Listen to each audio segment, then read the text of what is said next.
Hello बच्चों, कैसे हैं आप लोग। आज हम डिस्कस करने वाले हैं क्लास 11 सेमिस्टर 1 का बिजनेस स्टडीज़ का सेकंड चैप्टर लेके, जिसका टॉपिक है फॉर्म्स ऑफ बिजनेस ऑर्गेनाइजेशन। ये चैप्टर हमने 1 शॉट में ख़त्म कर दिया है, एक ही लेक्चर में आपको डिस्कस करके बता देंगे। ठीक है भाई, तो आपका काम क्या होगा, हमारे साथ साथ कॉपी पेन लेके बैठना है और साथ साथ में नोट्स को तैयार कर लेना है।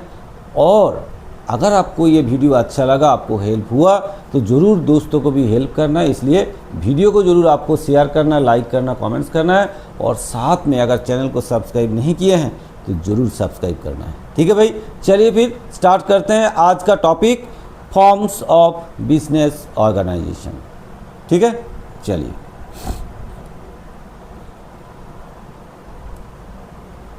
तो फर्स्ट ऑफ ऑल हमें ये जानना है कि बिजनेस ऑर्गेनाइजेशन क्या है। ऑलरेडी आपने जो फर्स्ट चैप्टर था उसमें पढ़ के आए हैं कि बिजनेस ऑर्गेनाइजेशन क्या है। फिर भी एक बार दोबारा हम मतलब डिस्कस कर लेते हैं, उसके बाद फिर आगे बढ़ते हैं। तो अब business organization is a form of structure.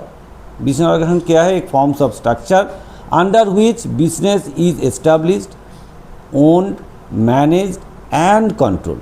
Simple बात है, ये बिजनेस ऑर्गेनाइजेशन क्या है। Business organization is a form of structure under which a business is established, owned, managed and controlled. Clear?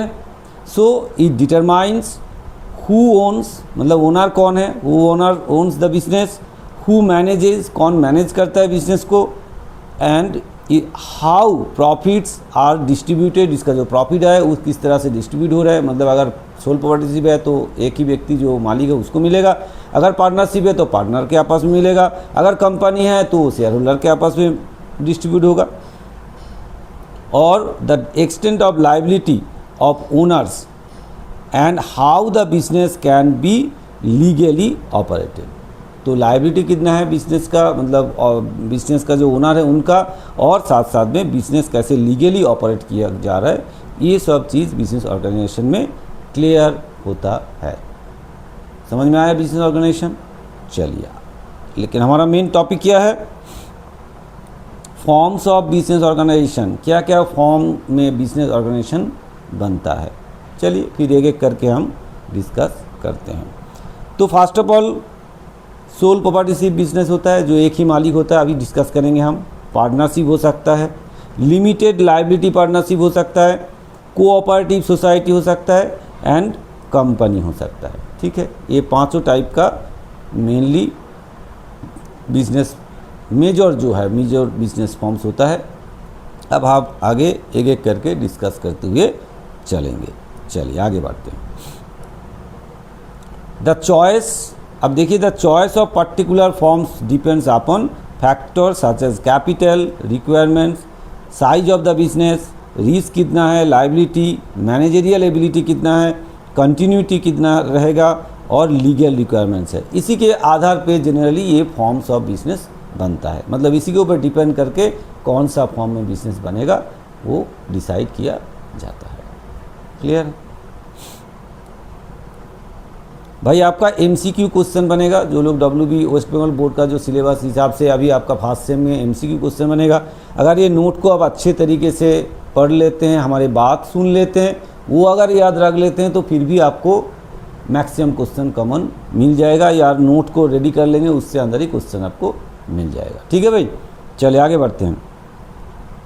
थोड़ा ध्यान से बात सुन लेना है। ठीक है, पूरा वीडियो ध्यान से सुन लेना है, एक बार दो बार सुन लेना है तो बिल्कुल क्लियर हो जाएगा। तो नेक्स्ट आते हैं, पहले जो फर्स्ट टॉपिक है हमारा सोल प्रोप्राइटरशिप बिजनेस। सोल मतलब अकेले। ठीक है, तो sole proprietorship business is a form of business organization in which one person owns, एक ही मालिक होगा, मैनेजेस, वो बिजनेस खुद मैनेज करते हैं, खुद कंट्रोल करते हैं, एंटायर बिजनेस को खुद कंट्रोल करते हैं, तो उसको हम बोलेंगे सोल प्रोप्राइटरशिप बिजनेस। जो अकेला मालिक है, अपना बिजनेस खुद चलाते हैं, अपना खुद कैपिटल बिजनेस में इन्वेस्ट करते हैं, और जितना लायबिलिटीज़ है बिजनेस का, पूरा लायबिलिटी वो खुद लेते हैं अपने ऊपर। तो ये owner is the entitle to all the profits, पूरा प्रॉफिट उन्हें मिलेगा personally, and is personally responsible for all liabilities, business liabilities भी या लॉस भी उन्हीं का रिस्पॉन्सिबिलिटी होगा। ठीक है, जैसे प्रॉफिट भी लेंगे आप, पूरा लॉस का भी आप ही को बेयर करना पड़ेगा, है कि नहीं। चलिए आगे। So it is one of the simplest and oldest forms of business organization. ठीक है, सबसे पुराना और सबसे सिंपल वे है बिजनेस करने का। कभी भी आप अपना शुरू कर दो।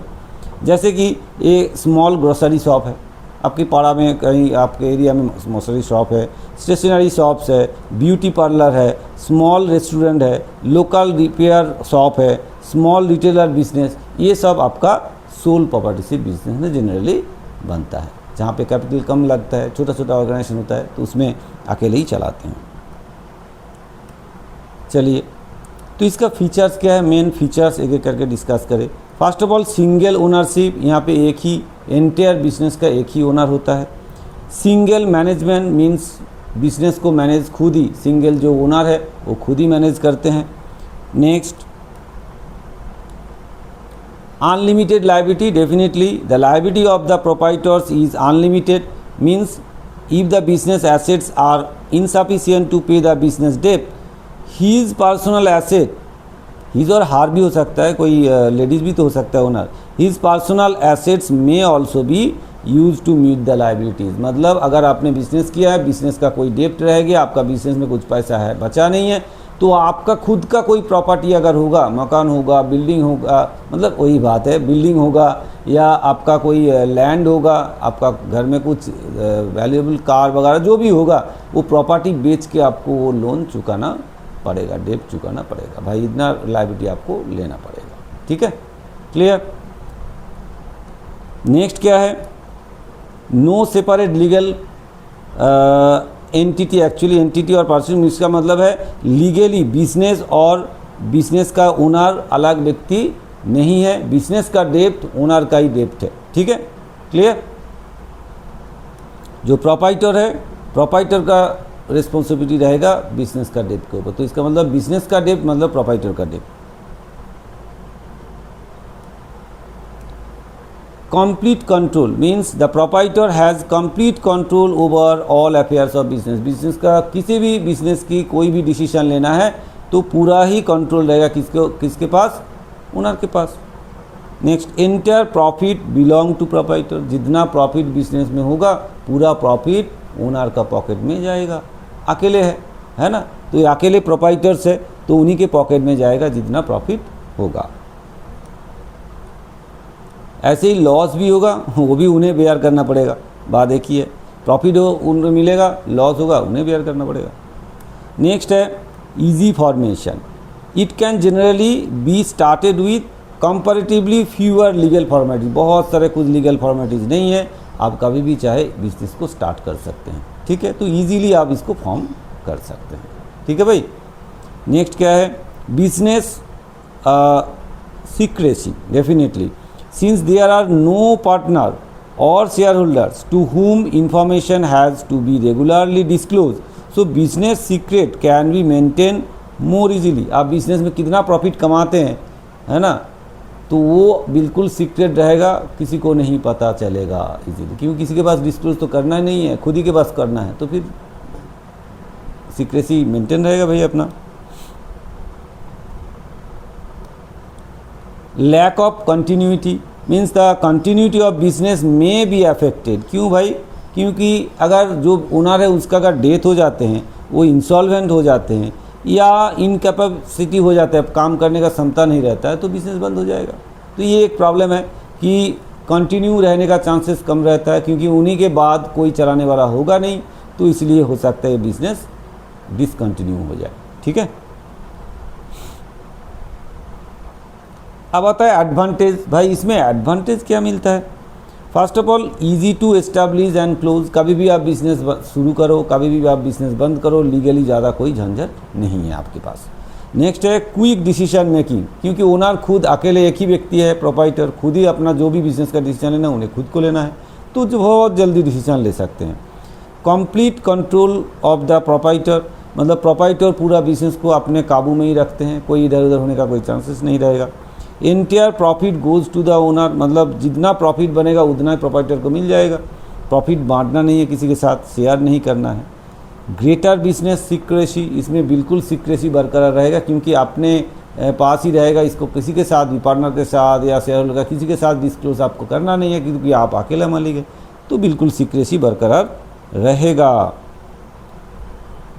Personal contact with customers, personally customer के साथ भी अच्छा कांटेक्ट बनेगा, क्योंकि पर्सनली आप डील करेंगे कस्टमर के साथ। नेक्स्ट है फ्लेक्सिबिलिटी ऑपरेशन, मतलब फ्लेक्सिबल ऑपरेशन, कभी भी आए चाहे आप कुछ चेंज करना है, खुद को डिसीजन लेना है, करना है तो आप कभी भी चेंज कर सकते हैं, जो कि आप किसी के साथ डिस्कस करके कोई तो आपको टाइम लग जाएगा, फ्लेक्सिबल नहीं हो पाएगा। लेकिन अकेले हैं, कुछ भी डिसीजन आप ले सकते हैं, फ्लेक्सिबल डिसीजन ले सकते हैं। Suitable for small scale business, छोटा बिजनेस के लिए सही तरीका है सोल प्रोप्राइटरशिप बिजनेस। ठीक है भाई, समझ में आया, क्लियर हो रहा है। जो लोग बंगाली में करने वाले हैं वो बंगाली में जस्ट हम जो बोल रहे हैं वो सुन के रखें। इंग्लिश बंगाली में बहुत ज़्यादा कुछ अंतर नहीं है, लैंग्वेज बहुत ईजी है, इसको भी नोट बना के रखें, एक बार पढ़ ले तो बंगाली में आंसर करना है, आंसर भी बंगाली में क्या करना है, इसमें तो टिक लगाना है भाई, है ना, इसमें तो आपको जस्ट टिक लगाने वाला काम करना है। तो इसलिए ये भी आपका काम चल जाएगा, हमारे बात थोड़ा सा सुन लीजिए तो काम बन जाएगा आपका, ठीक है ना। Disadvantages, that is unlimited liability, अगर बिजनेस का कोई डेट में बिजनेस का एसेट सफिशिएंट नहीं हुआ तो आपका पर्सनल प्रॉपर्टी बेच के देना पड़ेगा, ये एक प्रॉब्लम है। नेक्स्ट है लिमिटेड फाइनेंशियल रिसोर्स, क्योंकि अकेला आप मालिक है, आप कितना पैसा ला पाएंगे बिजनेस में, है ना। अगर 3-4 आदमी बन के एक बिजनेस होता, 3-4 अपना कैपिटल लाते, तो इसलिए कैपिटल शॉर्टेज हो जाता है, मतलब फाइनेंशियल रिसोर्स के थोड़ा सा शॉर्टेज होता है। Limited managerial ability, because one person cannot possess expertise in every field. Actually एक बिजनेस में अलग अलग काम होता है, तो हर काम के लिए, जैसे मार्केटिंग हो गया, आपका अकाउंटिंग हो गया, या मतलब प्रोडक्शन देखना, अगर ऐसे बहुत सारे काम अगर बिजनेस में हैं तो एक ही व्यक्ति हर काम पे एक्सपर्ट नहीं हो पाते, तो इसलिए थोड़ा सा एक्सपर्टीज़ का कमी हो जाता है इसमें। लैक ऑफ कंटिन्यूटी, हाँ एक बात है कि लैक ऑफ कंटिन्यूटी, क्योंकि ओनर का देहांत हो गया, मतलब डेथ हो गया, या उनका तबीयत खराब हो गया, इसके लिए बिजनेस बंद हो सकता है कभी भी। Next, difficult to expand on a large scale, बहुत बड़ा नहीं कर सकते क्योंकि आपके पास फाइनेंशियली सपोर्ट नहीं है, आपके पास कैपिटल कम है, अब अकेले है, आपको ज़्यादा लोन भी नहीं दिया जाता है, तो इसलिए बिजनेस को बहुत बड़ा करने में ज़रूर आप मतलब बाधा आएगा, आप नहीं कर पाएंगे, वो डिफ़िकल्ट हो जाएगा। Next, business risk is concentrated on one person, business में जितने सारे रिस्क है, पूरा रिस्क आप ही के ऊपर रहेगा, एक व्यक्ति के ऊपर रहेगा, ये भी एक टेंशन वाली बात है ना, कोई एक व्यक्ति पूरा इतना रिस्क लेना उनके लिए तो थोड़ा परेशानी वाली बात हो जाता है। जो भी है, ये था हमारा डिसएडवांटेज।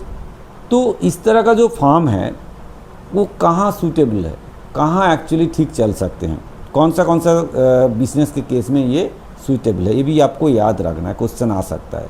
तो sole proprietorship business is particularly suitable for small scale business requiring limited capital and personal supervision. यहाँ पे पर्सनल सुपरविजन करने की ज़रूरत है, कैपिटल बहुत कम लगेगा, और छोटा टाइप का बिजनेस है, उसमें सिंगल रहना ही बेहतर है, सोल प्रोप्राइटरशिप बिजनेस ही सही है। क्लियर है भाई, ये था हमारा सोल प्रोप्राइटरशिप बिजनेस का डिस्कशन, ज़रूर आपको समझ में आया होगा। तो अब हम चलेंगे आगे पार्टनरशिप लेके, ठीक है भाई, क्लियर है, आगे चलें, चलिए।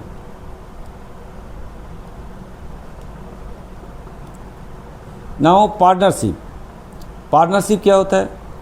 According to the Indian partnership act, अब इसको याद रखना है, पार्टनरशिप एक्ट 1932, उसके हिसाब से हमारा पार्टनरशिप फॉर्म चल रहा है, मतलब पार्टनरशिप जो चलता है, इंडियन पार्टनरशिप एक्ट 1932 के हिसाब से चलता है। तो according to the Indian partnership act 1932, ये बहुत इंपॉर्टेंट पार्ट है।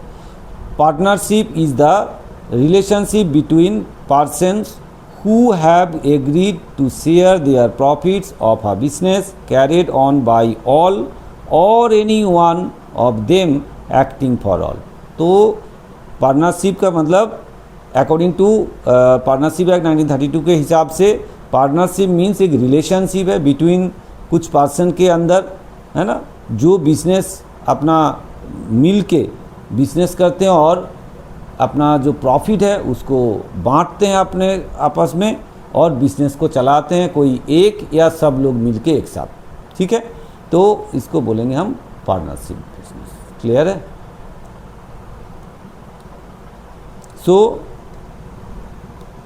Persons who enter into partnership are individually called partner. तो पार्टनरशिप को बोलेंगे जो पार्टनरशिप फार्म में जो इंडिविजुअली जो ज्वाइन करेंगे, मतलब जो लोग द पार्टनरशिप फार्म में ज्वाइन करेंगे तो उनके हर किसी को बोला जाएगा पार्टनर। सही है। And collectively they are called a firm, और सबको मिला के होता है फार्म, और हर किसी व्यक्ति को बोला जाता है पार्टनर। ठीक है, तो ये है पार्टनरशिप फार्म का पार्टनर। लेकिन आप वो गलत मत सोचिएगा, आप सोचेंगे मतलब आपका पार्टनर वो तो बाद में आएगा, अभी पढ़ाई करना है, पार्टनर के बारे में बाद में सोचना। ठीक है भाई, तो वो पार्टनर नहीं है। ठीक है, ये है बिजनेस का पार्टनर। ठीक है, क्लियर। चले आगे बढ़े।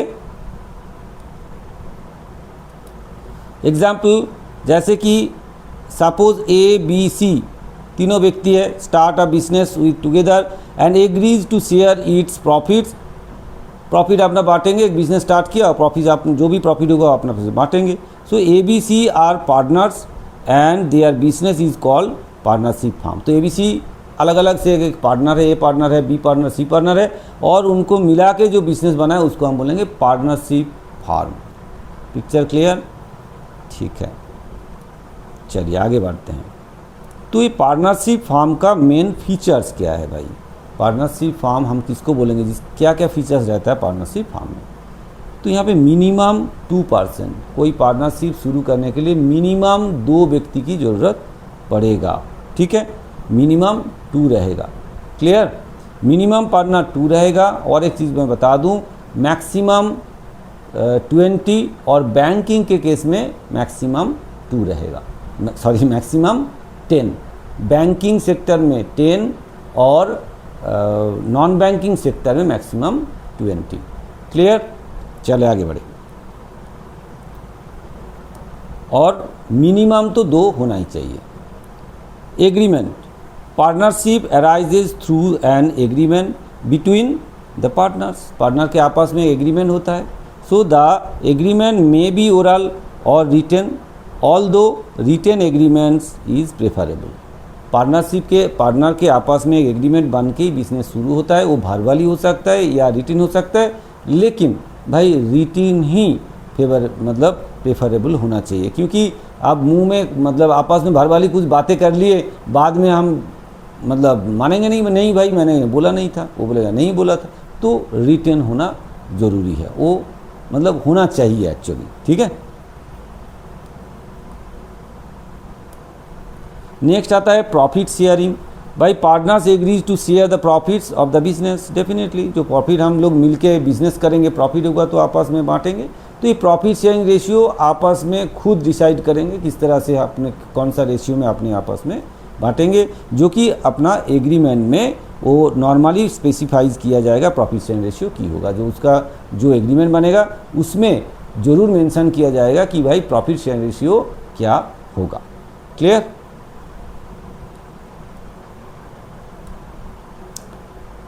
Unlimited liability, generally partners have unlimited liability. Partner का लाइबिलिटी जो है वो अनलिमिटेड है।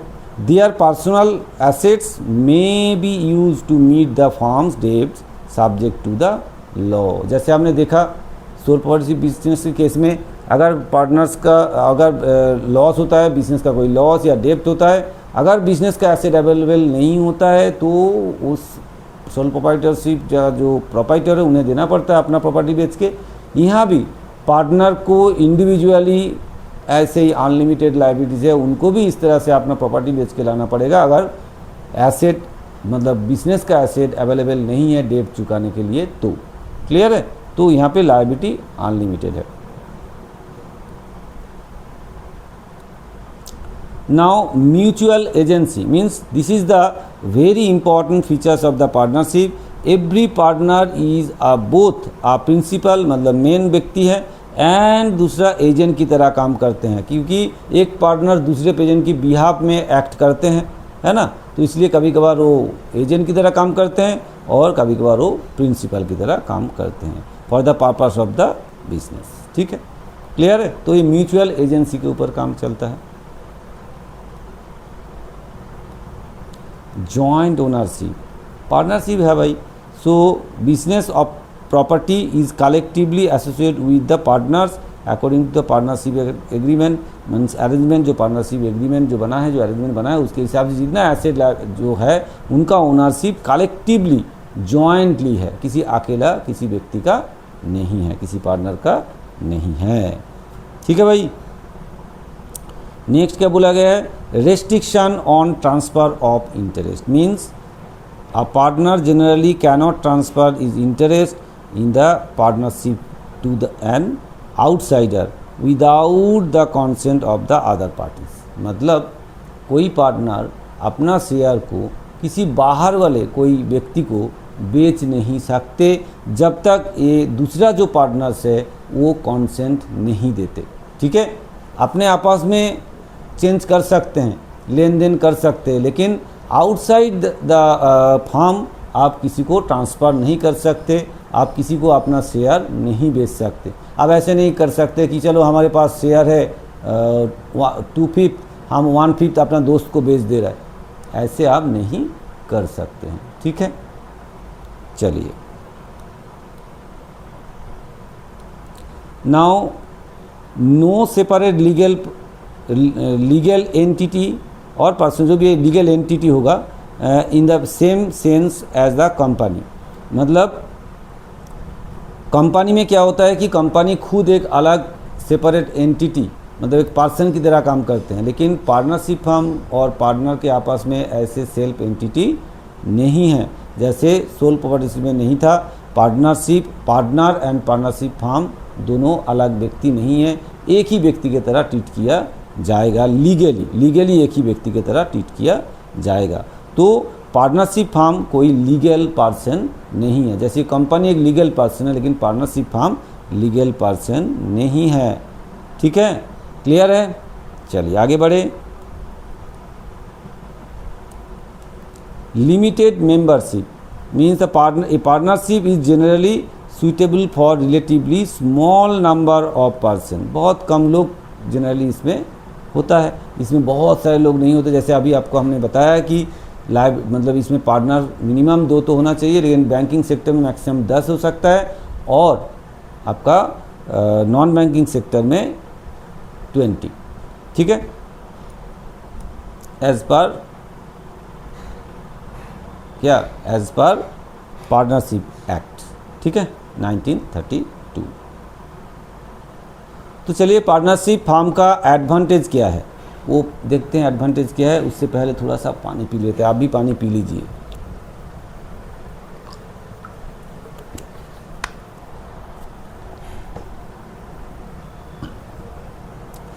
चलिए भाई शुरू। एडवांटेज क्या है भाई इसका, इजी टू फॉर्म, ये भी सोल पार्टनरशिप की तरह लगभग इजी है, बहुत ज़्यादा कुछ लीगल काम धाम नहीं है।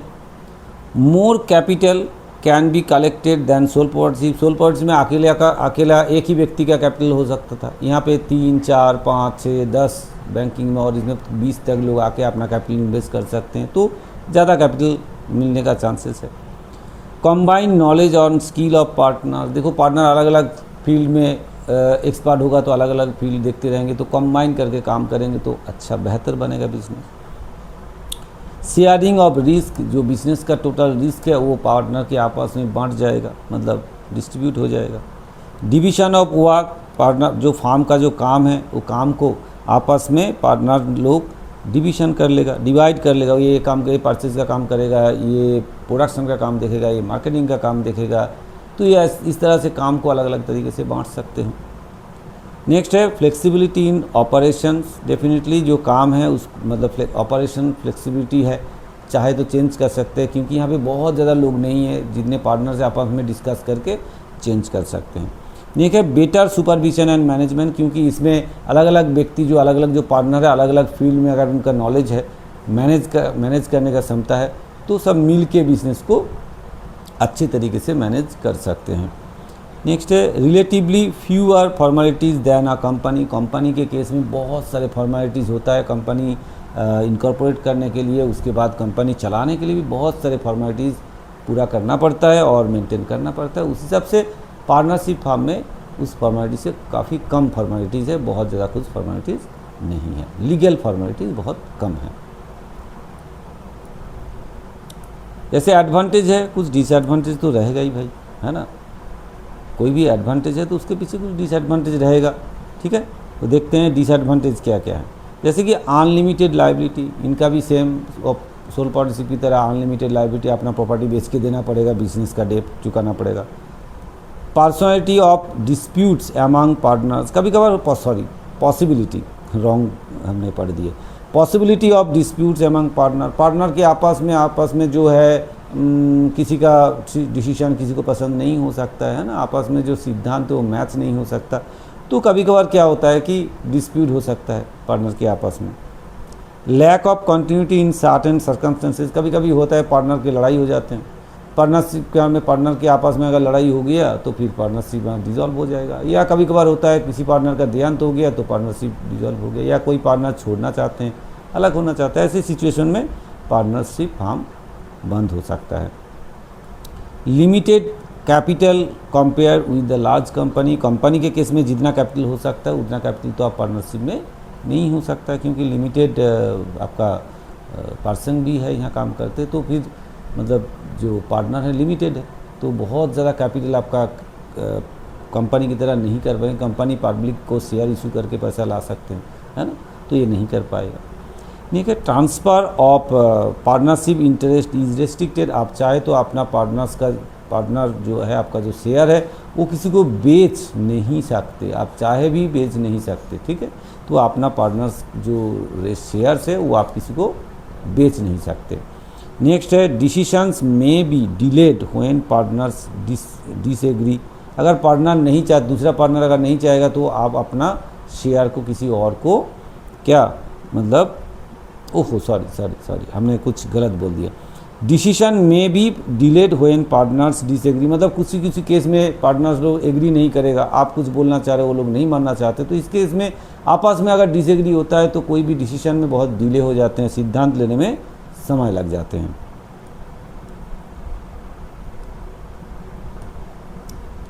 एक्ट्स ऑफ वन पार्टनर्स में affect the firm because of the mutual agency, actually क्या होता है कि पार्टनर आपस में म्यूचुअल एजेंट्स की तरह काम करते हैं। कोई पार्टनर अगर कुछ गलत काम कर दे, गलत डिसीजन ले ले और गलत डिसीजन के लिए बिजनेस का कोई लॉसेस हो जाए तो हर पार्टनर को मिल के वो लॉसेस चुकाना पड़ेगा। तो इसलिए ये एक बहुत ज़्यादा प्रॉब्लम है, किसी का गलत काम और पार्टनर के ऊपर भी उसका इफेक्ट करेगा, ठीक है ना। चलिए, तो पार्टनरशिप जो एग्रीमेंट बनता है, पार्टनर्स जो अपना पार्टनरशिप बिजनेस चलाते हैं उसके लिए एक डीड बनता है, जो एग्रीमेंट बनता है, जो अभी आपने बोला कि ये पार्टनरशिप एग्रीमेंट बनता है, उस एग्रीमेंट को बोला जाता है पार्टनरशिप डीड, जिसके आधार पे पार्टनरशिप फार्म चलता है generally. So partnership deed is a written agreement, जो अभी बोला ना रिटन होना चाहिए, रिटन एग्रीमेंट है that the terms and conditions of governing the partnership लिखा रहेगा, मतलब पार्टनरशिप फार्म किस तरह से चलेगा, कैसे पार्टनरशिप अपना प्रॉफिट शेयरिंग होगा, किस तरह से कोई डिस्प्यूट आता तो कैसे वो आपस में मतलब डिस्प्यूट को चुकाएगी, हर चीज़ इसमें लिखा रहता है, तो इसको बोलते हैं पार्टनरशिप डीड।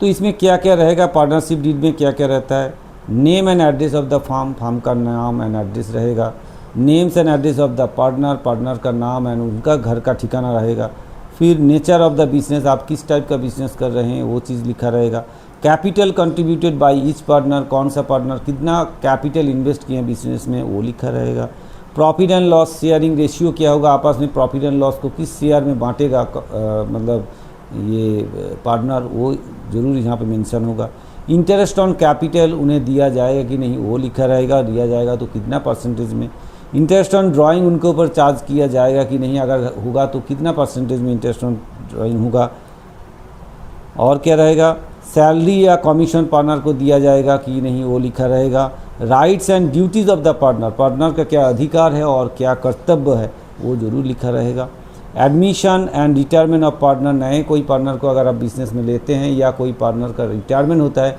उस समय कैसे वो हिसाब किताब होगा, किस तरह से उनके साथ डील किया जाएगा और क्या सिस्टम रहेगा उसके बारे में डिस्कस किया जाएगा, और क्या है, रूल्स रिगार्डिंग डिजोल्यूशन, अगर फार्म बंद हो जाता है, क्लोज हो जाता है, तो उस समय मतलब डिजोल्यूशन हो जाता है, तो उस समय कैसे हिसाब किताब चुकता करके किसको क्या देना होगा, कैसे काम करेंगे, क्लोज करेंगे, वो चीज़ बिल्कुल क्लियर करके पार्टनरशिप डीड में लिखा रहता है।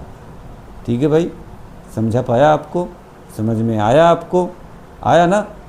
ठीक है, तो लाइक देते रहिए, डेफिनेटली कमेंट्स कीजिए। अगर आपको कुछ चाहिए, कुछ समझ में नहीं आया, कुछ प्रॉब्लम है, किसी और टॉपिक में चाहिए, ज़रूर हमें क्या करना है, कमेंट्स करना है, तब हमें पता चलेगा, हम करेंगे फिर आपके लिए। ठीक है, अब आपके लिए तो हम आपके लिए तो करते हैं। ठीक है, आप अगर हमें थोड़ा सा कमेंट करेंगे, हमें लाइक देंगे, हमारा वीडियो को शेयर करेंगे, या साथ में भी चैनल को सब्सक्राइब करेंगे, हमें भी खुशी मिलेगा, तो हम आपको भी कुछ करते रहेंगे। ठीक है, चलिए नाउ आता है limited liability partnership, LLP, important topic है। LLP क्वेश्चन एग्जाम में आता है, LLP फुल फॉर्म आपको पूछ सकते हैं, लिमिटेड लायबिलिटी पार्टनरशिप, ये आता है जनरली क्वेश्चन एग्जाम में। ठीक है, LLP का फुल फॉर्म क्लियर, याद रखेंगे, याद रहेगा। चलिए, LLP क्या होता है? लिमिटेड लायबिलिटी पार्टनरशिप का मतलब क्या है? Is a form of business organization that combines certain features of partnership and a company, मतलब ये बीच में है, कंपनी का भी कुछ फीचर्स है, पार्टनरशिप का कुछ फीचर्स है, दोनों मिला के बनता है लिमिटेड लायबिलिटी पार्टनरशिप जो है, कंपनी का भी कुछ फीचर्स इसके अंदर है और कुछ फीचर्स पार्टनरशिप फर्म का भी है, तो इसलिए मिला के ये बनता है, इसको बोला जाता है LLP, limited liability partnership. Clear? चलिए, now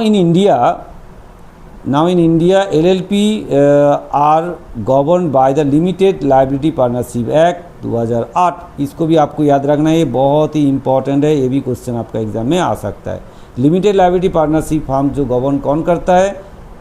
limited liability partnership act 2008, याद रखना है भाई आपको, ये बहुत इंपॉर्टेंट क्वेश्चन है। ठीक है, क्लियर? चलिए,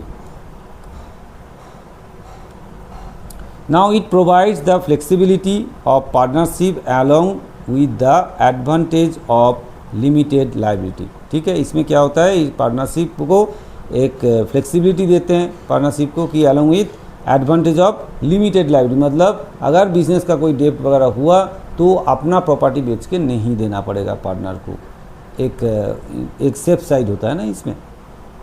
तो चलिए देखते हैं क्या फीचर्स है इसका, तब और ज़्यादा समझ में आ जाएगा। मेन फीचर्स क्या है? Separate legal entity, and LLP has legal identity separate from it's partner. आप देखिए इसमें बहुत ही इंपॉर्टेंट, LLP को सेपरेट लीगल एंटिटी मिलता है, एग्जाम में आ सकता है क्वेश्चन। ठीक है, LLP को सेपरेट लीगल एंटिटी माना जाता है, मतलब LLP एक खुद पार्टनर से बिल्कुल अलग है, ये अपना नाम पे बिजनेस करता है, पार्टनर के साथ इनका कोई लीगली सेम एंटिटी नहीं है, बिल्कुल सेपरेट एक आर्टिफिशियल एंटिटी की तरह काम करेगा। Limited liability means the liability of each partner is generally limited with the extent of provided by the law and partners agreed contribution subject to statutory exception। कुछ exceptions है, उसको छोड़ के बाकी इनका लायबिलिटी बिल्कुल लिमिटेड है।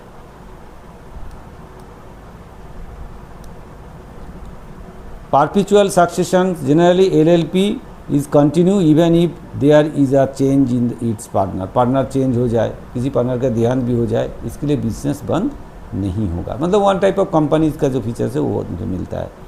नेक्स्ट है मिनिमम 2 पार्टनर्स, इसमें भी आपको मिनिमम एटलीस्ट 2 व्यक्ति पार्टनर होना चाहिए बिजनेस स्टार्ट करने के लिए। ठीक है, और इसमें और एक बात है, देखिए no maximum limit of partners, इसमें LLP में मैक्सिमम लिमिट नहीं है, partner number of partner maximum कितना भी हो सकता है, मतलब LLP can generally a large number of partner subject to applicable law के हिसाब से बड़ा बिजनेस, मतलब एक कंपनी मतलब ऑर्गेनाइजेशन है जहाँ पे बहुत सारे नंबर ऑफ पार्टनर हो सकता है। ठीक है, इसमें कोई लिमिटेशन नहीं है कि मैक्सिमम कितना है, लेकिन मिनिमम 2 है। ठीक है,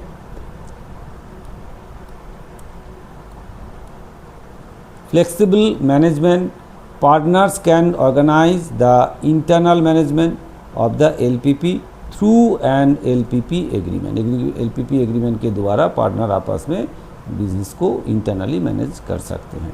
नेक्स्ट है separate ownership. Definitely the property of the LLPP belong to the LPP, मतलब not directly to the individual partner. किसी इंडिविजुअल पार्टनर का प्रॉपर्टी नहीं है ये एक्चुअली ऑर्गेनाइजेशन का प्रॉपर्टी की तरह देखा जाएगा। ठीक है, ये LPP जो ऑर्गेनाइजेशन है उसका प्रॉपर्टी की तरह देखा जाएगा। ठीक है, म्यूचुअल एजेंसी।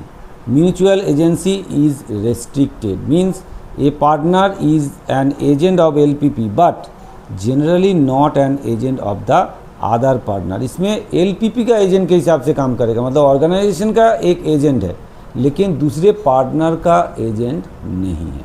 ठीक है भाई, क्लियर।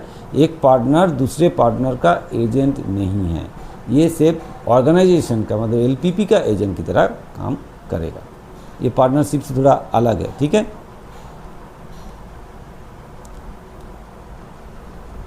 तो इसका एडवांटेज क्या है? लिमिटेड लायबिलिटी, इनका लायबिलिटी लिमिटेड है, ये सबसे बड़ा एडवांटेज है। इसमें सेपरेट लीगल एंटिटी, बिजनेस और बिजनेस का जो पार्टनर है अलग व्यक्ति, ये सेपरेटली अपने नाम पे बिजनेस करता है। परपेचुअल सक्सेशन, ये बिजनेस बंद नहीं होगा, पार्टनर की देहांत में या पार्टनर छोड़ने में या पार्टनर चेंज होने में बिजनेस चलता रहेगा। फ्लेक्सिबल इंटरनल मैनेजमेंट, इंटरनल जो मैनेजमेंट है वो चेंज कर सकते हैं, फ्लेक्सिबली इसको मैनेज कर सकते हैं। Suitable for professional and service oriented business, जहाँ पे सर्विस प्रोवाइड करना है, सर्विस प्रोवाइड बिजनेस है या कोई प्रोफेशनल्स जो काम करते हैं उसके लिए ये सुइटेबल है। Combines flexible of partnership with corporate characteristic, मतलब इसमें कॉरपोरेट मतलब कंपनी का भी कैरेक्टरिस्टिक्स है और साथ साथ में पार्टनरशिप भी है। नेक्स्ट है partners can contribute different skills and expertise, जो पार्टनर है वो अपना स्किल्स जो है वो एक्सपर्टीज है वो भी अपना इसमें कंट्रीब्यूट कर सकते हैं। क्लियर है भाई, समझ में आया? आगे बढ़े, चलिए। तो ये था इसका एडवांटेज।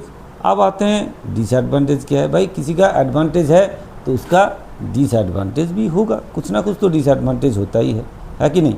चलिए, number 1, more legal formalities than an ordinary partnership. Ordinary partnership से बहुत सारे फॉर्मेलिटीज़ पूरा करना पड़ता है, क्योंकि भाई कंपनी का फीचर्स आप लेंगे तो फॉर्मेलिटीज़ पूरा करना पड़ेगा। कंप्लायंस रिक्वायरमेंट्स, बहुत सारे कंप्लायंस मतलब लीगल कंप्लायंस यहाँ पे ज़रूरत है। Formation and maintenance can be more complicated than sole proprietorship, और नॉर्मल पार्टनरशिप से ये बहुत ज़्यादा कॉम्प्लिकेटेड है, इसको फॉर्म करना, इसको मेंटेन करना। ठीक है। Not always suitable for a business requiring large amount of public capital, अगर बहुत ज़्यादा पब्लिक कैपिटल चाहिए तो ये पॉसिबल नहीं है इसमें, तब आपको कंपनी में कन्वर्ट करना पड़ेगा। नेक्स्ट है partners may be faces dispute regarding management and responsibilities, इसमें थोड़ा सा आपस में डिस्प्यूट हो जाता है। ठीक है, मैनेज करने के लिए और रिस्पॉन्सिबिलिटी लेने के लिए कभी कभार आपस में क्या होता है कि डिस्प्यूट हो जाता है। ये था। अब आता है पार्टनरशिप एंड LLP के अंदर क्या अंतर है। अभी जो हम पढ़ के आए हैं वही चीज़ है, उसको थोड़ा समराइज़ कर दिए, इसको आप देख लीजिए क्या क्या अंतर है भाई। ये जो गवर्न करते हैं कौन पार्टनरशिप को, पार्टनरशिप एक्ट करते हैं 32 के हिसाब से, और ये LLP एक्ट के द्वारा गवर्न होता है। Legal status, not separate legal separate forms of partnership same manner as LLP की तरह सेपरेट एंटिटी नहीं है इसका, लेकिन इनका सेपरेट लीगल एंटिटीज़ है। लायबिलिटी जनरली अनलिमिटेड, यहाँ पे जनरली लिमिटेड होता है। Continuity may be affected by changes in parties, है ना।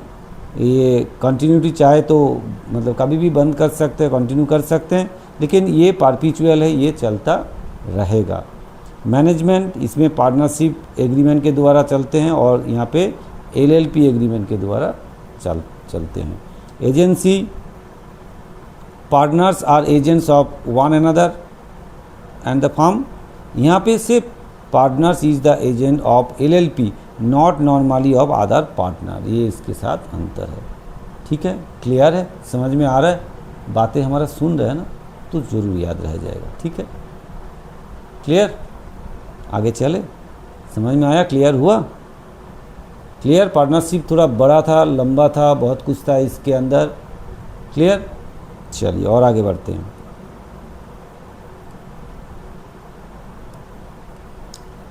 Now cooperative society. Cooperative society क्या होता है?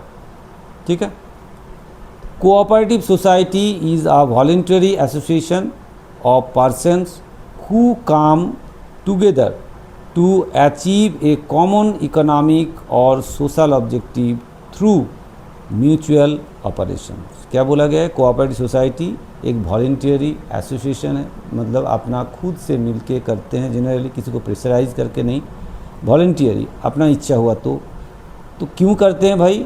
एक common economic and social objective होता है उसके अंदर, इकोनॉमिकली एंड सोशली कुछ ऑब्जेक्टिव होता है।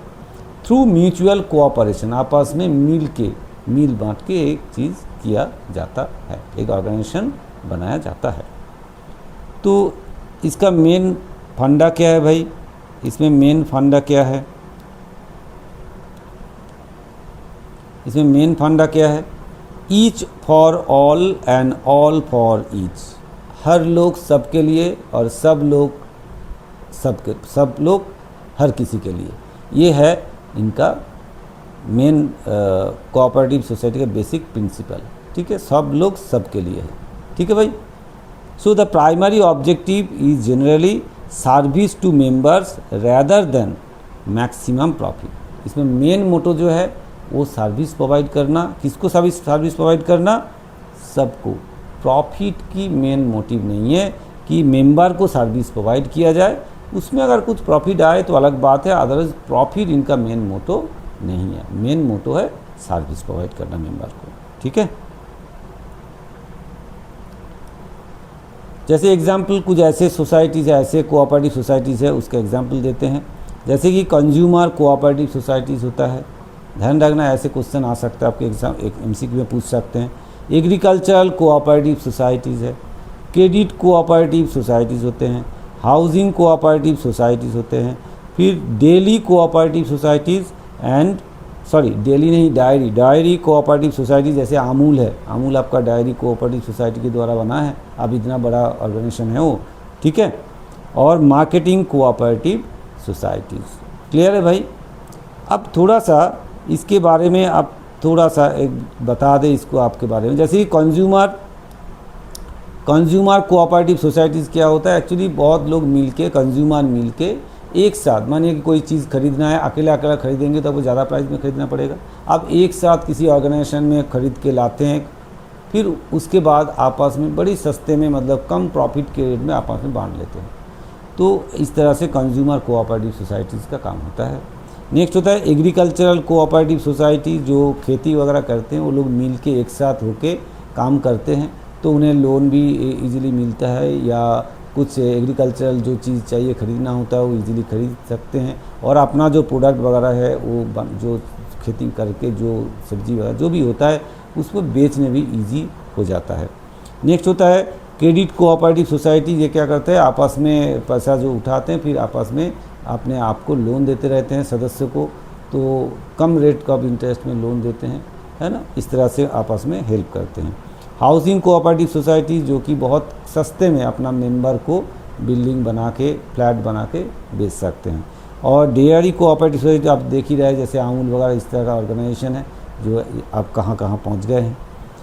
नेक्स्ट है मार्केटिंग कोऑपरेटिव सोसाइटी। ऐसे कुछ मार्केटिंग करने के लिए जो लोग हैं, मतलब कुछ ऑर्गेनाइजेशन अपने आप मिल के एक साथ होके मार्केटिंग का काम मिल के करते हैं कि आपस में उसका हेल्प हो। ठीक है, क्लियर? जस्ट ऊपर से आपको थोड़ा बता दिए हैं। इसका डिटेल, इसके बारे में बहुत कुछ डिटेल्स हो सकता है, लेकिन आपको बहुत ज़्यादा डिटेल्स अभी ज़रूरत नहीं है। चलिए, नाउ मेन फीचर्स क्या है इसका? Voluntary association means the membership is generally voluntary, मतलब खुद से आते हैं अपना इच्छा से। A person meeting the prescribed conditions can join. उनका जो कंडीशन है, ऑर्गेनाइजेशन को कंडीशन अगर वो फुलफिल करते हैं तो ज्वाइन कर सकते हैं। Subject to applicable rules leave the society. Applicable rules के हिसाब से कभी वो जा भी सकते हैं, कभी आ भी सकते हैं और कभी छोड़ के जा सकते हैं। ठीक है, लेकिन वो रूल्स, उनका कंडीशन सेटिस्फाई करने के बाद। Open membership means membership is generally open to persons who satisfy the prescribe requirement. Open membership है, कोई भी मेंबरशिप ले सकते हैं, लेकिन जो प्रिस्क्राइब रिक्वायरमेंट्स है वो अगर फुलफिल करे तो उसे मेंबरशिप दिया जाएगा। नेक्स्ट है separate legal entity. Registered cooperative society has a legal entity separate from its members. बिल्कुल एक लीगल एंटिटी की तरह काम करेगा, मतलब अकेला एक सेपरेट व्यक्ति की तरह काम करेगा।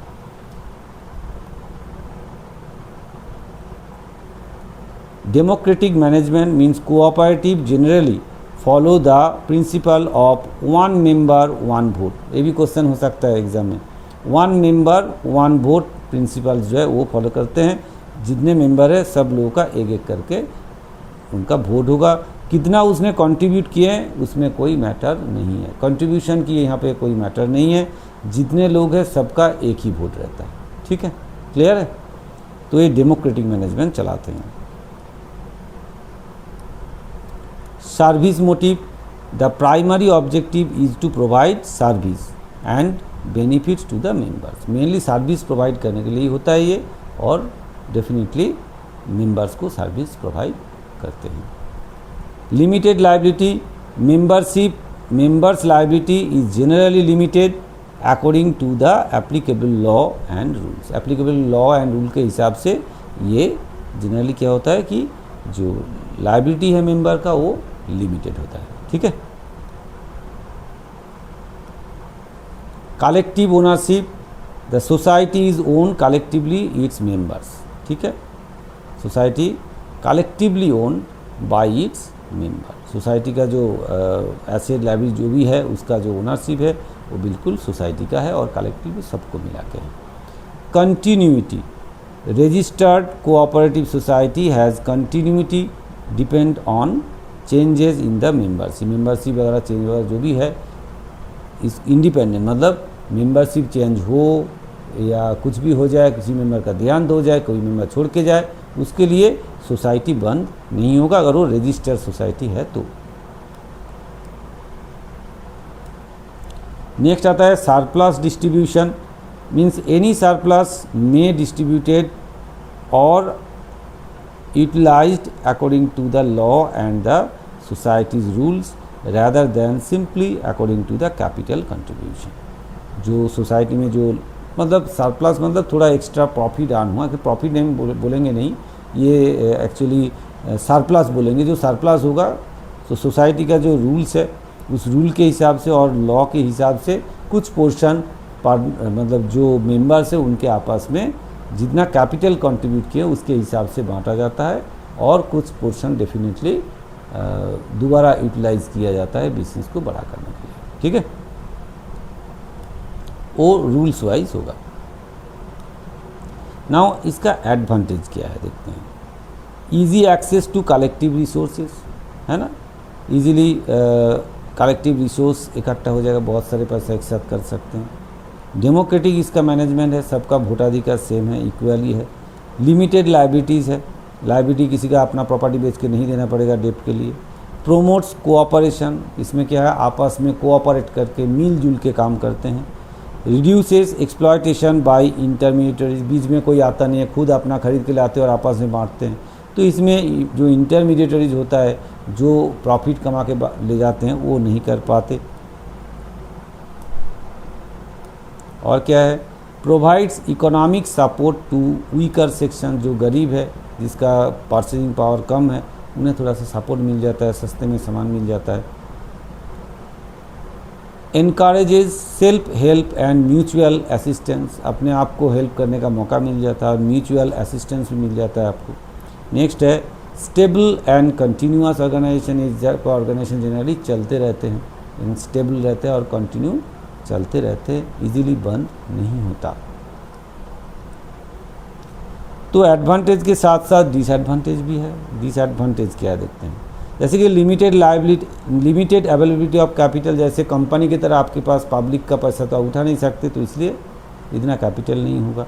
Possible of lack of professional management, इसमें क्या होता है लोग मिल के अपना मतलब जो मेंबर्स है वो लोग वोट दे के उन्हीं के अंदर से लोगों को मैनेज करने के लिए लगाते हैं, तो ये लोग प्रोफेशनल मैनेजमेंट नहीं होते तो शायद मैनेजमेंट का लैक रह जाते हैं। डिसीजन मेकिंग में भी स्लो होता है, क्योंकि इतने सारे मेंबर डिस्कस करके तब जाके डिसीजन लिया जाता है, तो बड़ी स्लो होता है। एक्सेसिव गवर्नमेंट रेगुलेशन, इसमें गवर्नमेंट रेगुलेशन बहुत ज़्यादा मेंटेन करना पड़ता है। इंटरनल कॉन्फ्लिक्ट्स में अराइज, जो मेंबर्स है मेंबर्स की आपस में कॉन्फ्लिक्ट होने का चांसेस ज़्यादा रहता है।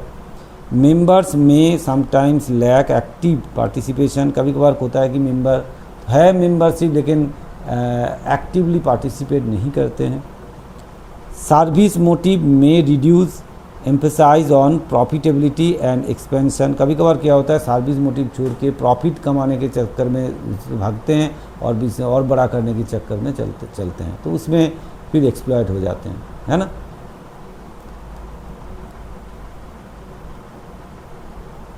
एक मिनट थोड़ा और पानी पी लेता हूँ।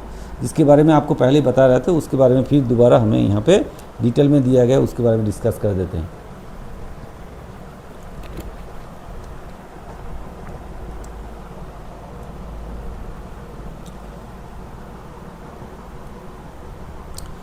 Now type of cooperative societies, जैसे कि consumer cooperative means forms to supply goods to consumers at reasonable price, सस्ते में सामान आपस में बेचने के लिए जनरली इस टाइप का सोसाइटीज़ बनता है, जो आपको पहले भी मैंने बताया था। नेक्स्ट है producer cooperative societies, it is form by small producer, छोटा छोटा जो प्रोड्यूसर है एक साथ होते हैं, टू ऑब्टेन रॉ मटेरियल, अकेले खरीदना मुश्किल हो जाता है, छोटा क्वांटिटी में सब मिलके एक साथ रॉ मटेरियल खरीदेंगे तो इजीली खरीद पाएंगे, या कोई इक्विपमेंट खरीदना है एंड अदर फैसिलिटीज़ कलेक्टिवली जुगाड़ करते हैं, करके एक साथ होकर काम करते हैं, ठीक है। क्रेडिट कोऑपरेटिव सोसाइटीज़, जो कि provides loans and credit facilities to the members at reasonable terms and condition में देते हैं loan. Marketing cooperative societies helps producers market their product collectively, है ना, एक साथ मिलके बहुत सारे लोगों को एक साथ मिलके मार्केट में सामान पहुंचाने की और मार्केट में लाने की बंदोबस्त कर देते हैं। Housing cooperative society helps members obtain और डेवलप्ड हाउसिंग फैसिलिटीज़ मिलने के लिए हेल्प करता है। फिर फार्मिंग और agriculture cooperative society, farmers cooperate for agriculture production, procurement and marketing and related activities के लिए आपस में हेल्प करता है। ठीक है भाई, क्लियर हुआ? कोऑपरेटिव सोसाइटीज़ क्लियर हो गया। हम एक्चुअली एक ही शॉर्ट में वन शॉर्ट में आपको चाहते हैं कि पूरा चैप्टर ख़त्म कर दें, क्योंकि टाइम ज़्यादा नहीं है, हम एक एक पार्ट बांट के नहीं एक साथ कर दे रहे हैं, है ना, तो हम बहुत ज़्यादा बोलना पड़ रहा है, ठीक है, लेकिन आपको अगर बेनिफिट हो रहा है हम करने के लिए तैयार है। आप अगर अच्छे रिजल्ट करते हैं तो हम उसे हमारा खुशी है ना। चले आगे बढ़े। अगर आपको हेल्प होता है, आपका एग्ज़ाम में अच्छा रिजल्ट होता है, ज़रूर हमें बताइएगा। हमारा व्हाट्सअप नंबर पहले ही आपका स्क्रीन में दिया हुआ था, बाद में भी आपको एक बार दिखा देंगे व्हाट्सअप नंबर, आप चाहे तो हमें व्हाट्सअप कर सकते हैं। आपका रिजल्ट वगैरह कैसे हुआ, आपको क्या हेल्प मिला नहीं मिला आप बता सकते हैं, या तो यहीं आप कमेंट्स कर सकते हैं, व्हाट्सअप पे नहीं, आप यहीं कमेंट करते रहिए, ठीक है ना। क्लियर? चलिए आगे बढ़े। तो कंपनी क्या है भाई, कंपनी क्या है? चलिए, a company is an incorporated association of person formed under company law to carry on business or achieve a lawful objective। तो कंपनी क्या है? कंपनी भी एक इनकॉर्पोरेटेड एसोसिएशंस ऑफ पर्सनस है जो फॉर्म्ड होता है कंपनीज लॉ के हिसाब से, एंड कोई बिजनेस चलाते हैं और कुछ लॉफुल ऑब्जेक्टिव साकार करने के लिए, फुलफिल करने के लिए बनता है। क्लियर? चलिए, तो कौन सा एक्ट के तहत चल रहा है कंपनी, ये बहुत इंपॉर्टेंट है। अंडर द कंपनीज एक्ट 2013 ये company incorporated under the act has a separate legal identity from its member. तो कंपनीज एक्ट 2013 के हिसाब से कंपनी जो इनकॉर्पोरेट होते हैं उसका जो ओनर, मतलब उसका जो मेंबर्स है और जो कंपनी है दोनों अलग व्यक्ति है। कंपनी एक legal identity, separate legal identity होता है। एक आर्टिफिशियल व्यक्ति की तरह काम करते हैं कंपनी। क्लियर है भाई? ठीक है।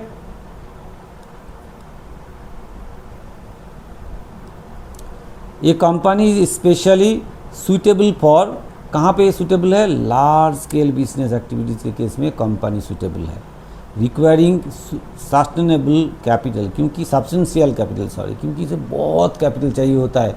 तो एक कंपनी बहुत सारे कैपिटल इकट्ठा कर सकते हैं, क्योंकि कंपनी पब्लिक के पास शेयर इशू कर, खासतौर से पब्लिक कंपनी जो होता है वो पब्लिक के पास शेयर इशू करके या डिवेंचर इशू करके पैसा ला सकते हैं। इसलिए कंपनी बड़े स्केल में बिजनेस करने के लिए कंपनी सूटेबल है। ठीक है ना? क्लियर है भाई?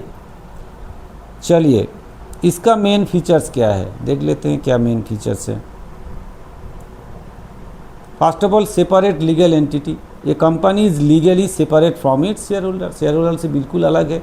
ये अलग एक व्यक्ति की तरह काम करते हैं। इट कैन ओन प्रॉपर्टी, मतलब इनका जो प्रॉपर्टी जो बिजनेस का है वो पूरा इनका ही है। एंटर इनटू ए कॉन्ट्रैक्ट, किसी के साथ अपने नाम पे कॉन्ट्रैक्ट कर सकते हैं। इनकर liabilities in its own name, अपने नाम पे किसी के साथ लायबिलिटी क्रिएट हो सकता है इनके पास। ठीक है, लायबिलिटी चुकाते हैं या लायबिलिटी बनता है।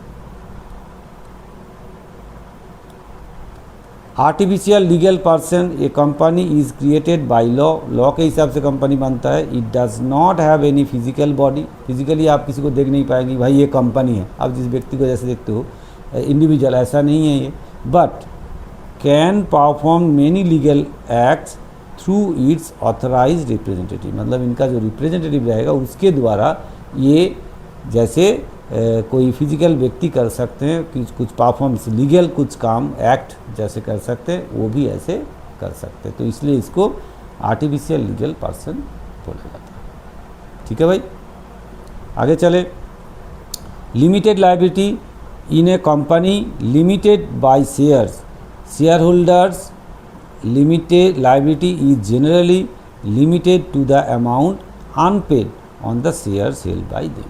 तो इसमें क्या होता है? लिमिटेड लायबिलिटी होता है, क्योंकि कंपनी का जो शेयर होल्डर्स है उनका लायबिलिटी जितना उनका शेयर वैल्यू है उतना तक ही है। अगर उन्होंने कुछ पार्ट शेयर का कुछ पार्ट दिए हैं और कुछ बाकी रह गया, उतना ही उसका लायबिलिटी रहेगा। अगर मानिए कंपनी जब अगर बंद हो जाए, उस समय अगर कंपनी का डेब्ट चुकाने के लिए पैसा चाहिए होगा, तो जितना उनके पास शेयर का, मानिए 10 रुपीज़ करके पर शेयर था, उसने 8 रुपीज़ करके दिया है, 2 रुपये करके नहीं दिया अभी तक, वही 2 रुपया उनका लायबिलिटी बनेगा, उससे ज़्यादा नहीं बनेगा।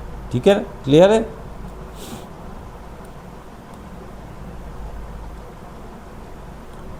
Perpetual succession, the company continues to exist even when share holders और डायरेक्टर्स चेंजेस, डाई और सीज टू द मेंबर्स, मतलब कंपनी का मेंबर का देहांत हो जाए, वो छोड़ के चला जाए, डायरेक्टर्स चेंज हो जाए, कुछ भी हो जाए, कंपनी चलता रहेगा, कंपनी बंद नहीं होगा, क्योंकि लीगली बना है और लीगल से ही ख़त्म हो सकता है।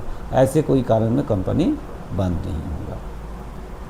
Transferability of shares, shares of a public company, private का नहीं होता है, public company generally transfer subject to applicable law and other companies rule, company का rules and regulation wise public company का शेयर जो है वो आप किसी को भी बेच सकते हैं। ठीक है, जैसे आपको एग्जांपल देते हैं, टाटा का आपने कुछ शेयर खरीद के रखा, आप किसी को बेच सकते हो, वो आपने खरीदा आपके दोस्त को बेच दिए, हो सकता है आपको प्रॉफिट आ रहा है तो आप बेच दिए, ऐसे कर सकते हैं। ठीक है, लेकिन in private company transfer of shares is restricted, private company में आप अपना जो शेयर है किसी को बेच नहीं सकते इतना जल्दी। ठीक है, according to the law and the articles, तो आपका रेस्ट्रिक्शन है, उसमें आप नहीं बेच पाएंगे प्राइवेट कंपनी का शेयर, लेकिन पब्लिक कंपनी का शेयर सेल हो सकता है। ये जो बात हमने बोला ना, याद रखना, ऐसे क्वेश्चन आएगा इसके ऊपर। ठीक है,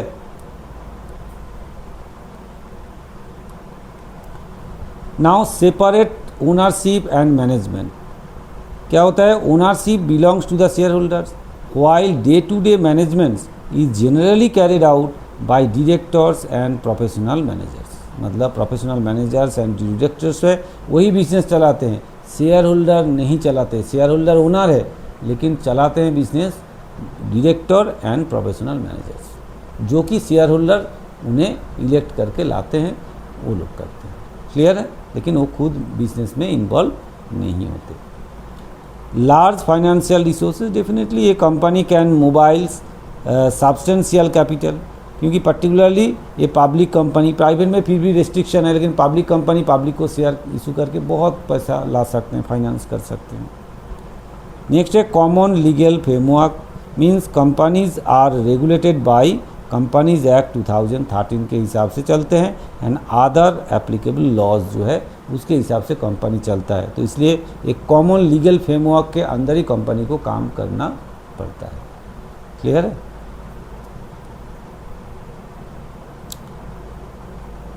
अब चलते हैं कंपनी का टाइप्स क्या क्या है। चलिए, टाइप्स ऑफ कंपनी, एक होता है प्राइवेट कंपनी। ये private company is generally restricted the rights to the transfer of its shares, अपना शेयर को ट्रांसफ़र नहीं कर सकते हैं।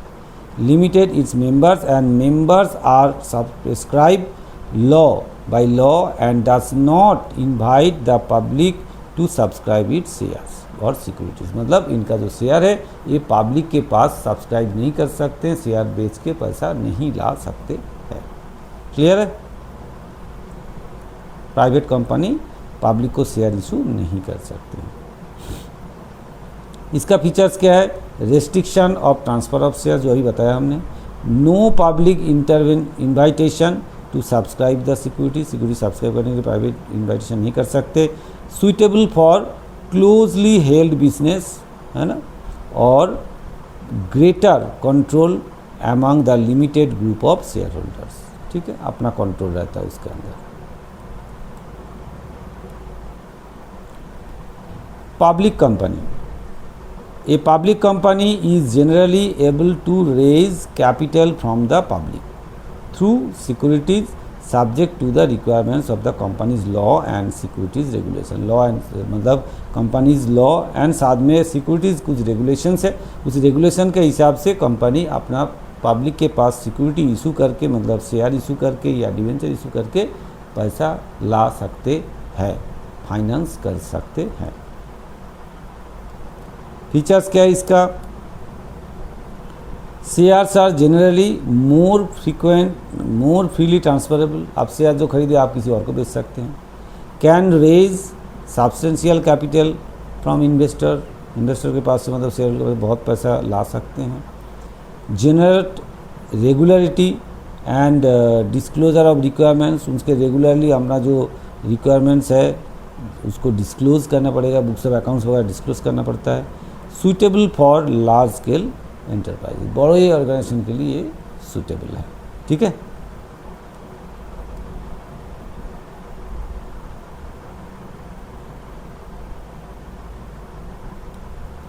नाउ 1% कंपनी, ओपीसी एक नया कंसेप्ट है, ये भी इम्पॉर्टेंट है, ध्यान रखिएगा। OPC and OPC is a company having only one member, इसमें एक ही मेंबर है, सोल प्रोप्राइटरशिप की तरह, subject to the conditions prescribed by the companies act, companies act के हिसाब से जो प्रिस्क्राइब किया गया है जो कंडीशन, उसके हिसाब से एक ही व्यक्ति से एक कंपनी बन सकता है, इसको बोला जाता है 1% कंपनी। और ओपीसी शॉर्ट फॉर्म है ये, ओपीसी इसका लॉन्ग फॉर्म पूछ सकते हैं आप, ठीक है।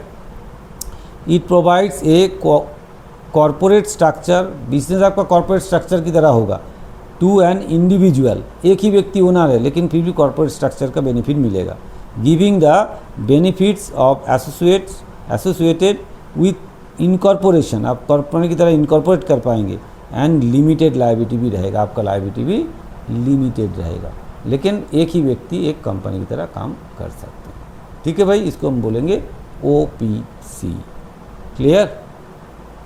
आगे चले, नाउ कंपनी का एडवांटेज क्या है, ये जो कंपनी हमने बनाया है, फॉर्म्स ऑफ कंपनी का एडवांटेज क्या है।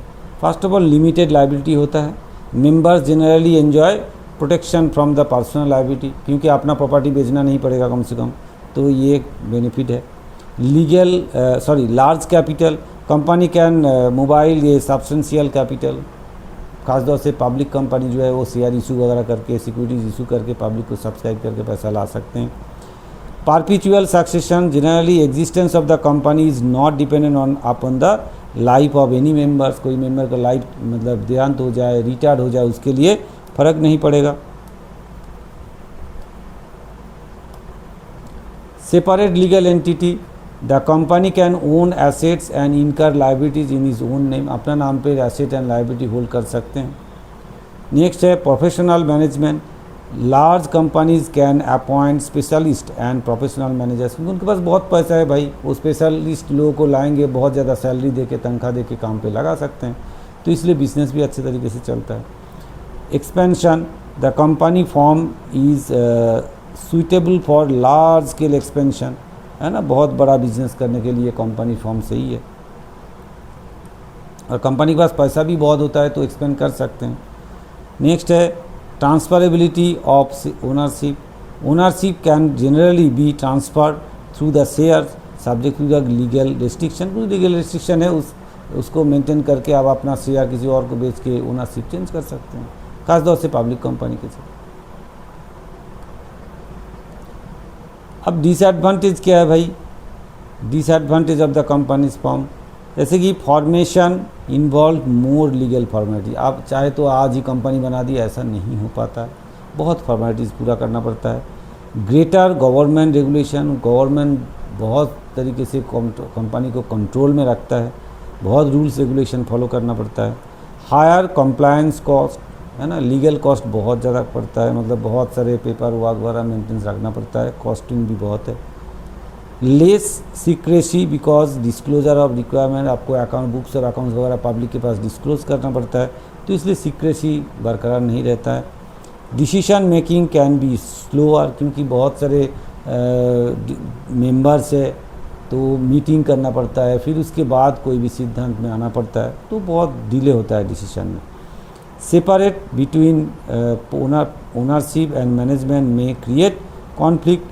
ओनरशिप अलग है और मैनेजमेंट अलग है, मैनेजमेंट अपना तरीके से काम कर सकते हैं, जिसमें बिजनेस का लॉस हुआ कुछ हुआ तो फिर ओनर्स जो है उनको भी भुगतना पड़ेगा उनके लिए, तो आपस में कॉन्फ्लिक्ट हो सकता है ओनर के साथ, है ना।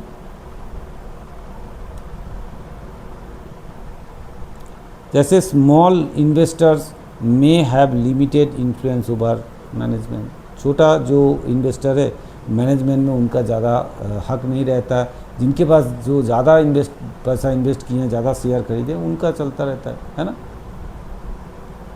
चलिए और आगे बढ़े।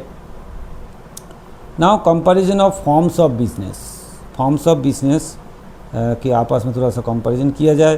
First of all sole proprietorship and partnership, जो अभी पढ़ के आए उसका एक जीस्ट बोल सकते हैं आप। जैसे ओनरशिप के केस में इसमें 1 होता है, इसमें 2 मिनिमम होता है, मोर 2 और मोर हो सकता है। मेन ऑब्जेक्टिव प्रॉफिट, इसका भी प्रॉफिट है। लायबिलिटी इसका अनलिमिटेड है, इसका भी अनलिमिटेड है। लीगल आइडेंटिटी, इसका लीगल आइडेंटिटी नहीं है, इसका भी लीगल आइडेंटिटी नहीं है, लेकिन एलपीपी का है, ठीक है, एलपीपी का है एंड कंपनी का है।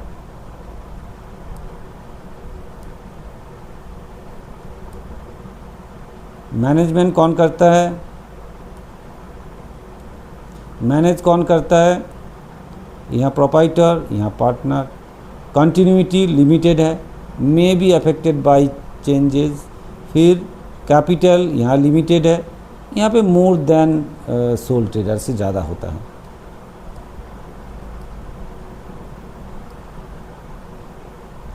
Formation very easy, relatively easy, ठीक है।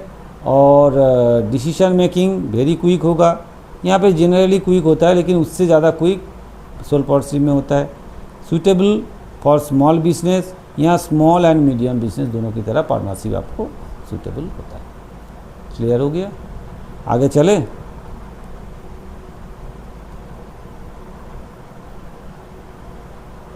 चलो now important factors of determining the choice of business organization. हम कौन सा फॉर्म में बिजनेस को करें, वो कुछ फैक्टर्स है जिसके ऊपर डिपेंड करके हमें वो चूज़ करना पड़ता है।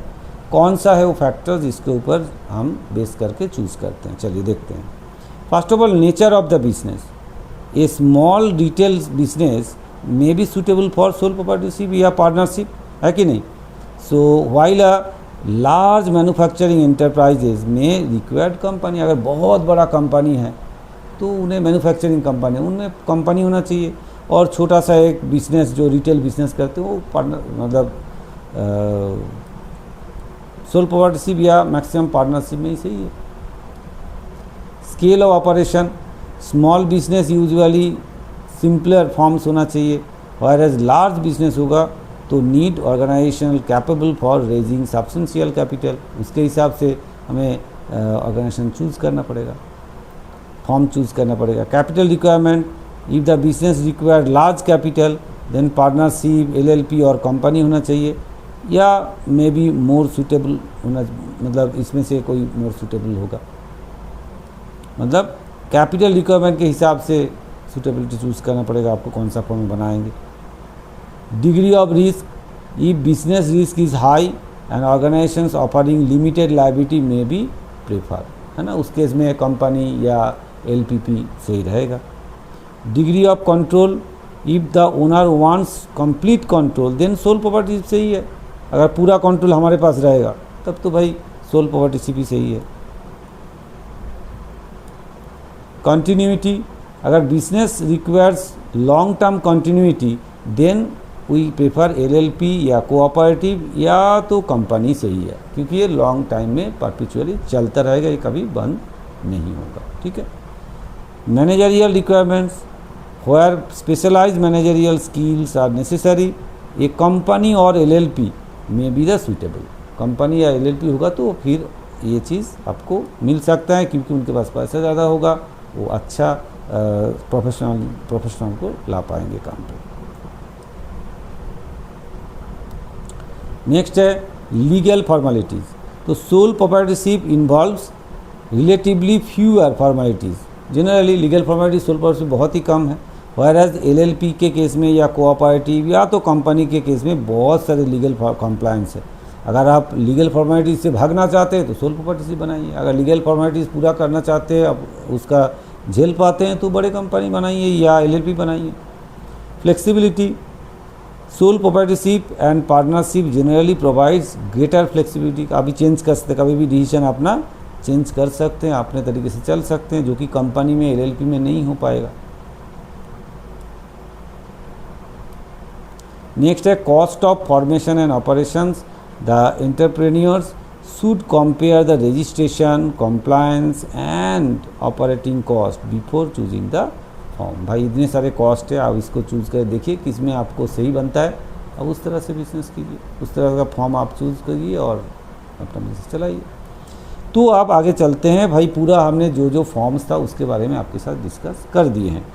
अब हमारा काम है कि एक जीस्ट आपको क्विक एक रिवीजन कर ले कि जो हमने पढ़ा है उसका एक जिस्ट आपको तुरंत जस्ट एक बार रिवीजन कर दी। इतने टाइम आपने वीडियो देखा, क्या क्या देखा, क्या क्या पढ़ा, उसका एक जिस्ट आपको जस्ट याद दिला देते हैं। ठीक है, देके आपको छुट्टी देते हैं, है कि नहीं, हम भी छुट्टी लेते हैं।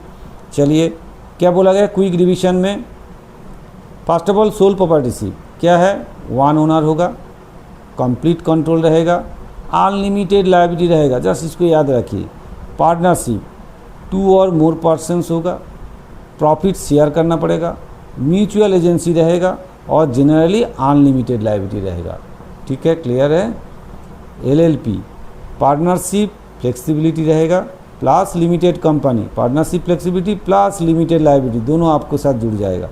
सेपरेट लीगल एंटिटी रहेगा और परपेचुअल सक्सेशन मतलब चलता रहेगा। ठीक है, यही पढ़ा ना हमने वहाँ पे। चलिए, और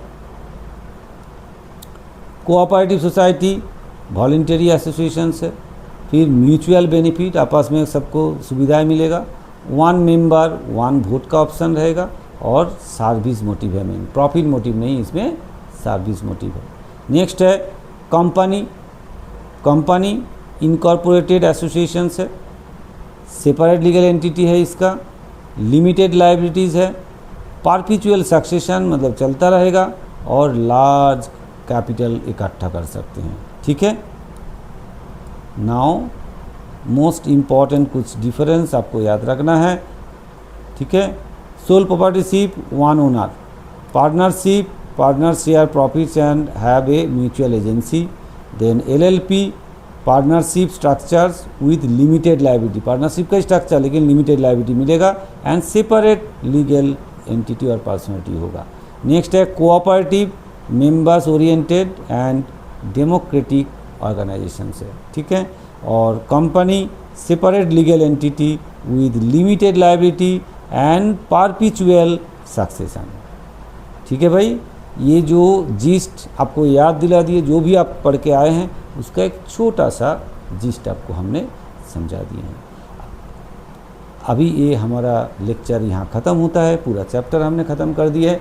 आपको ज़रूर समझ में आया है। अगर समझ में आया है तो ज़रूर आपको क्या करना है, वीडियो को शेयर करना है, लाइक करना है, कमेंट्स करना है और साथ साथ में चैनल को ज़रूर सब्सक्राइब करके बेल आइकॉन दबा के रखना है। और साथ साथ में पढ़ाई ज़रूर करते रहना। और 1 महीना आपके हाथ में है एग्ज़ाम के लिए, आप ज़रूर पढ़ाई करते रहिए, अच्छा रिजल्ट होगा, ठीक है भाई।